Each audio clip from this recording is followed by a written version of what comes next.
for the healing of the family tree of your ancestors. And I'm going to go through a long list of sins and disorders that afflict families.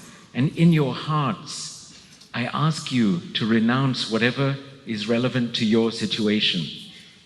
Renounce on behalf of your families and yourselves the following.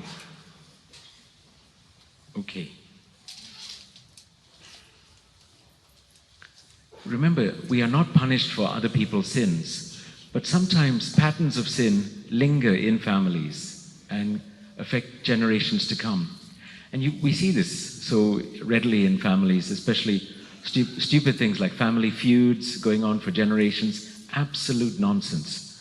Or stress, anxiety being passed on to the children and things like that. Okay, this affects practically every family. Now, the first category, unusual and violent deaths or severe trauma in the family. For example, committed or attempted suicide, murdered or died in tragic ways, accidents or wars, committed an abortion or participated in or sponsored an abortion, or worse, voted for abortion, repeated miscarriages, died in a mental institution, nursing home or prison, especially those who felt lonely, unloved, and abandoned, were not given a Christian burial, including the committal service or prayer, or were unmourned, were unnaturally grieved, untimely deaths, severe trauma with evidence of effects passed on through the family, for example, a drowning, and then the descendants having a fear of water. Then, evidence of occult or demonic activity in the family, superstitions, involvement in the occult, witchcraft, astrology, spiritualism, divination, Reiki, yoga, opening oneself to powers of the spiritual realm, such as precognition or psychic abilities, making a blood covenant with Satan or involved in satanic worship, involved with a witch or other persons involved in the occult. Then, habitual patterns of sin in the family, sexual sins, adultery, that's sex with someone else when you're married, or fornication, sex before marriage, prostitution, homosexuality, lesbianism, incest, pornography, lust, sexual promiscuity, sexual perversions, sexual addictions. Other habitual sins in the family, violence, abuse, whether physical, mental, emotional, or spiritual, incest, racial prejudice, anger, religious prejudice, murder, pride, greed, materialism, arrogance, hatred, unforgiveness, addictions, alcoholism, nicotine, drugs, food, selfishness, judgments.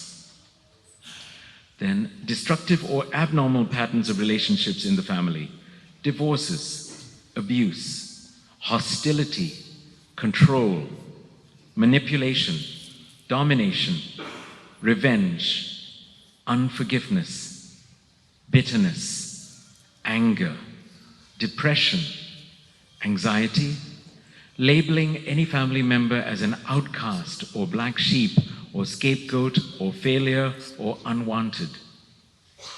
Then diseases or predispositions to illness in the family, arthritis, cancer, diabetes, depression, ulcers, fibromyalgia, headaches, heart trouble, high blood pressure, skin problems, manic depressive disorders, mental retardation, mental disturbances, nervous breakdowns, respiratory problems. And then historical family connections, involvement with events of great sin, evil, or trauma, such as massacres, plagues, slavery, conquests, ethnic origin issues, negative traits, cultural evils, and non-Christian religions in the family or ancestral history. Wounding in the womb of the mother, a child conceived in lust or rape, illegitimacy, parents considered or actually decided to hand the child over to adoption before it was born, ambivalence or rejection from either parent, fears, anxiety during pregnancy, attempted or failed abortion, loss of the father, life-threatening illness of the mother, life-threatening illness of the baby. The mother had miscarriages or abortions before your conception. Whatever is relevant to you and your families, repeat after me. Jesus, in your name, by your most precious blood, on behalf of my whole family and my ancestral bloodline, I reject, I renounce, and I rebuke all these disorders and sins, and I submit them wholly to your most precious blood. By the power of your holy cross, set me and my entire bloodline free from all these things.